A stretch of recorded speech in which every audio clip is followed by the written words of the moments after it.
babes. A strong win over a championship Congressional women's softball game at the game last night. I'm very proud of our team, though, from Congress. Democratic women, Republican women, senators, and House members in unity playing the press. I wasn't asking for any credentials of some of those, shall we say, younger players, but it was a great game. You did well. And we all should be very proud that the event raised $365,000 to benefit Young Survival, the Young Survival Coalition of breast cancer charity, especially geared to young women who are diagnosed with cancer. And it was always a joy to see the survivors there last night. We're very proud of Debbie Wasserman Schultz, our own young survivor, who has been the leader in all of this. Speaking of health care, we're very proud that over the weekend, 140 members of the House Democratic Caucus participated in events across the country, events that were about town halls, press conferences, online, all the rest, talking about preserving the pre-existing condition, preserving health access to quality, affordable health care. It was just beautiful to behold the stories that people told about their situations. I had one in the Bay Area with my colleagues Jackie Spear and Mike Thompson, and then in Southern California with Congresswoman Judy Chu, but members, again, this was a drumbeat across America, which will continue on the issue, the very important issue to America's working families, health care. It's a health issue. It's also a financial security issue because of the cost of prescription drugs, which we are determined to do something about, hopefully in a bipartisan way. But in the meantime, we have to stop the Republican and the president's assault on the pre-existing condition benefit, on the Affordable Care Act. It's just remarkable that the Affordable Care Act is the law of the land. It is the responsibility of the Justice Department to defend the law of the land in court. Instead, this administration has instructed the Justice Department to oppose the law of the land and completely undo the Affordable Care Act, including removing the benefit of pre-existing conditions, lifetime limits on insurance that insurance companies are supposed to provide. The list goes on and on. Also, now this week we're coming toward the end of the appropriation, passing all of our appropriations bills. It is a wonderful process to behold. I'm from the culture of the Appropriations Committee, so I have always said, left to their own devices, the appropriators, Democrats and Republicans working together, can produce good legislation, and they are. I am trying to defend the number at which they are writing the bills in our conversations with the White House about lifting the caps. And so that's where we are on that. We're hopefully making progress as we come to the end of passing our own bills. In addition to that, we all know that we want to avoid sequestration, that we want to avoid a continuing resolution, but we have to meet the needs of the American people in a way that is reflected in our appropriations bills. So we will almost be finished this week. There might be one for after the 4th of July. A tribute to Steny Hoyer, who our leader on the floor, who has, in spite of the interventions from the other side for a roll call vote on every amendment, nonetheless tried to stay on schedule with all of this. And next week we'll take up a few more bills, as well as very important legislation for election security. Congresswoman Zoe Lofgren, chair of the House Administration Committee, whose jurisdiction this bill is, will be putting forth legislation, but it's only step one. It's about preventing foreign intervention in our elections, but also this particular piece of it is about protecting our electoral system and allocating resources to help states do so. When we come back, working with many of our members on other proposals that they have and trying to work in the most bipartisan way possible, we will have other legislation to prevent foreign intervention, including the duty to report rules and sanctions that will be put forth as a warning to countries not to interfere into our elections, especially Russia, and legislation to promote transparency and accountability in the legislation. This is again about the integrity of our elections. Obviously, it's very clear that the Russians disrupted our elections. There's no doubt in terms of the intelligence reporting at the highest confidence level that that happened, and that it continues to happen. And yet the President of the United States, who takes an office to protect and defend our Constitution and therefore our democracy, is saying that Russian interference in our election, that charge is a hoax. And that, in fact, not only does he call it a hoax and not want to do anything to stop it, he, in his comments, have given a green light to the Russians to continue to do it. It's really quite stunning. So there we are. We have the leader in the Senate, the Grim Reaper, still saying he's going to stop any legislation that goes over there. I hope that he will honor his oath of office by helping to protect our democracy, by protecting the integrity of our elections. So this is the day we welcome Prime Minister Trudeau to the Capitol, as it turns out, in a timely fashion for me to, what would be the word, pay off my debt? The bet? Is that what the word? Settle. Settle, okay. Settle the debt with beautiful California chocolate, California almonds. That's how we say it in California, almonds. California walnuts, California pistachios, California wine. That we get back to the chocolates because we'll have more than one variety. And to do so, congratulating the Raptors, but also saying that they won against mighty champs, the Golden State Warriors, soon to come to reside in San Francisco. And today at 3 o'clock, the women play Sweden. Isn't that exciting in soccer?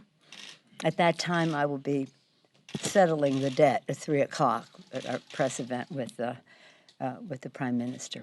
We'll talk about other things, including trade, I'm sure, but we have to settle up first. Any questions? Yes, sir.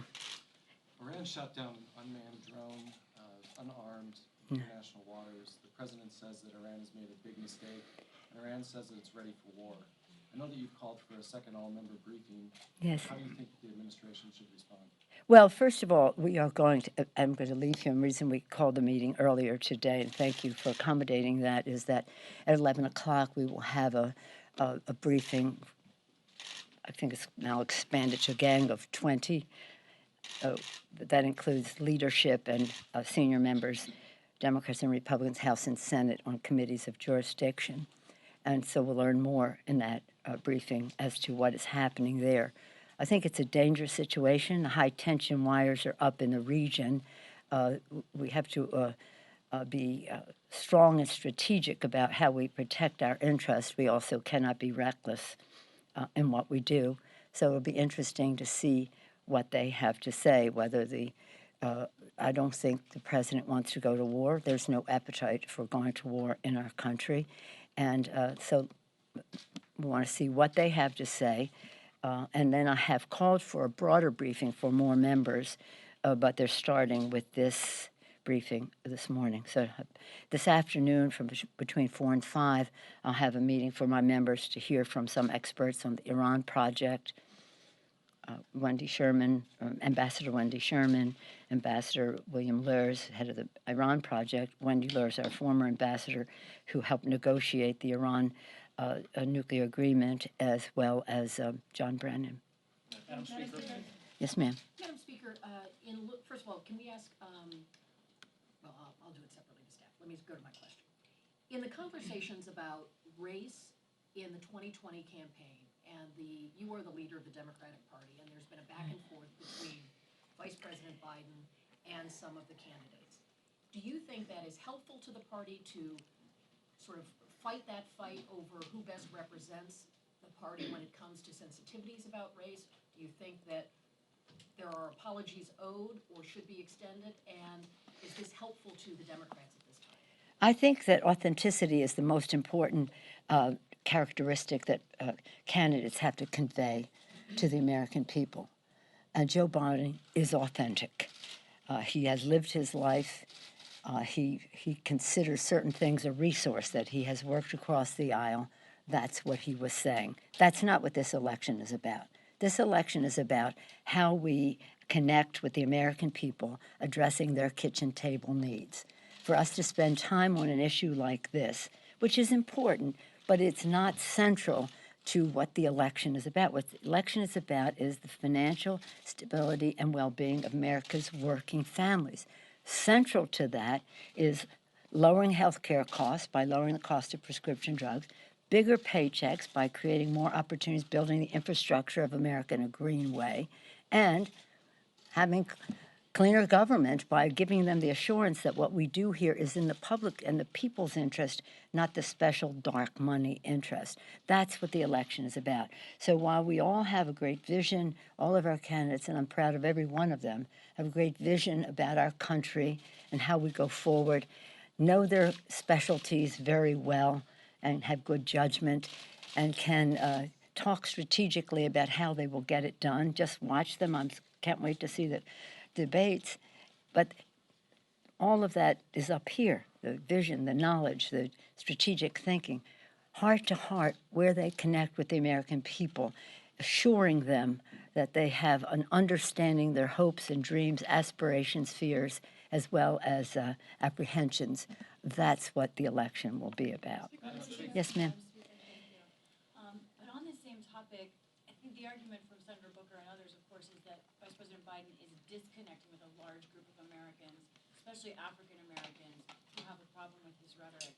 Of course, as you say, Senator Biden or Vice President Biden is saying authentically he feels strongly about what he said, that it was proper. What do you think about Vice President Biden's words referencing his work with segregationists and talking about his idea of civility? I've answered that question. That's all I'm going to say about it.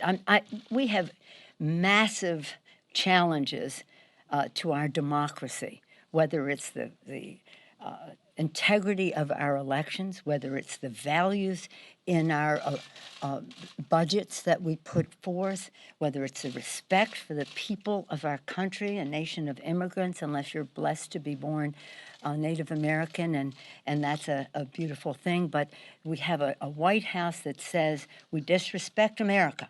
We disrespect America. What is America? America is the Constitution and our rights contained therein. We do not support our oath of office because we're walking away from checks and balances, freedom of the press, and the rest.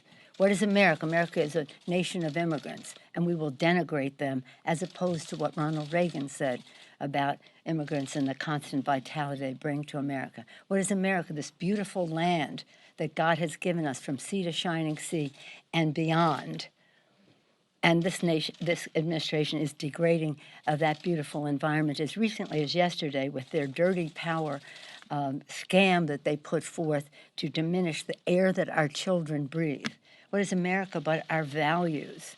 What are our values, which are our values? Our budget should be a statement of our national values. It's what is important to our country as to what we think is important and how we invest in the future for our children.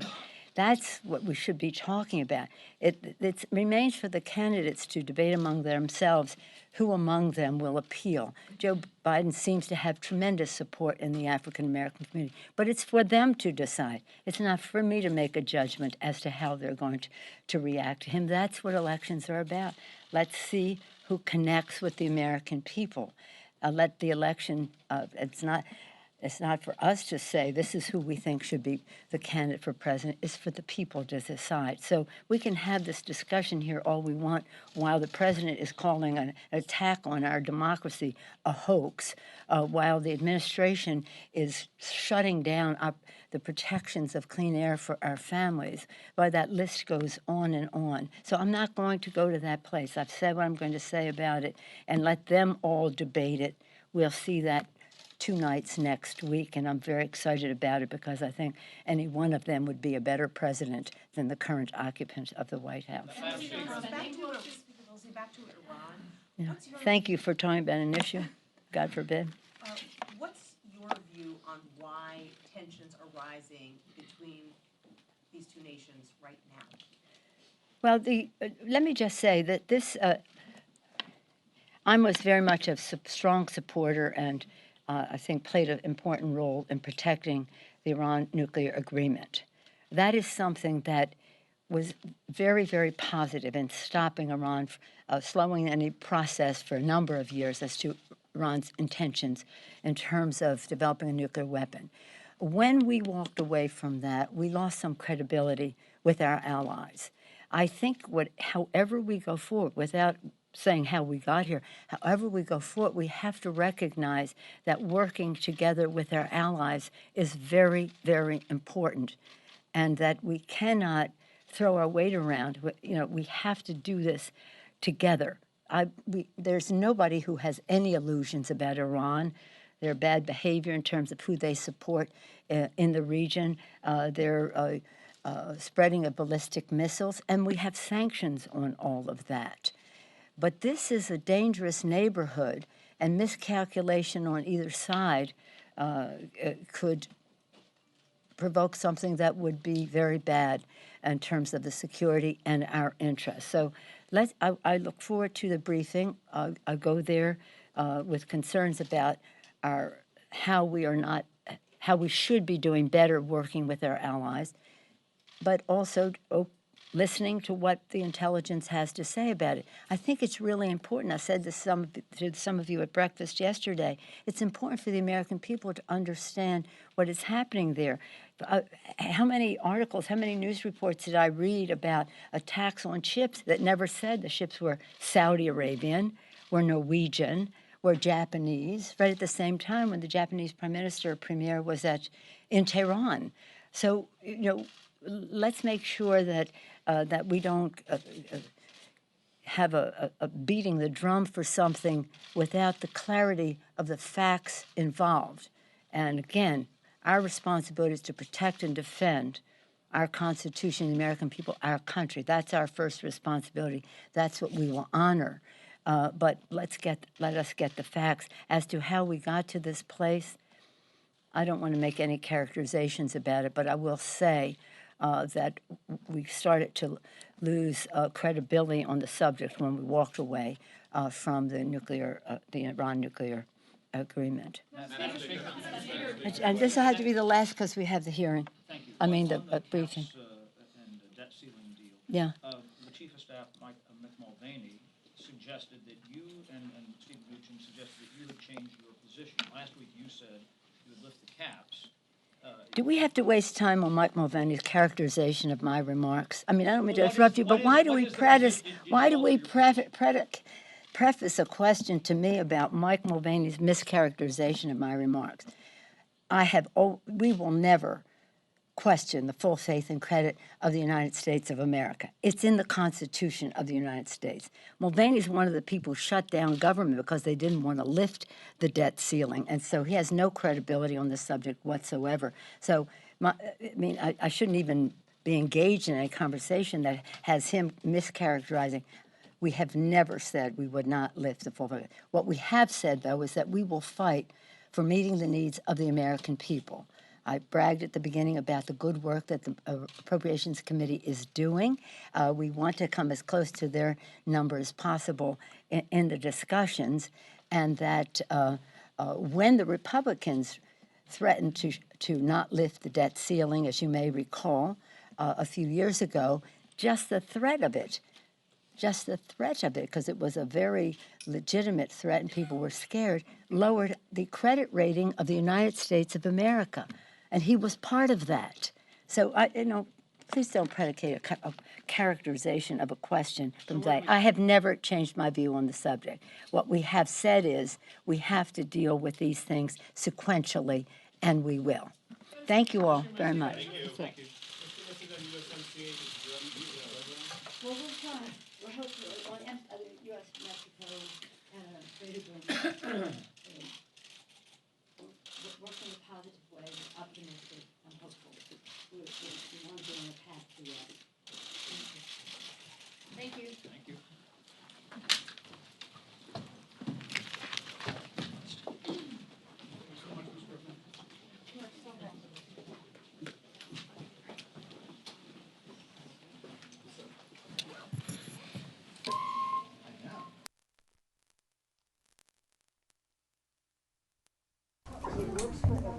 What's your message to each of you? you need anything? Nope.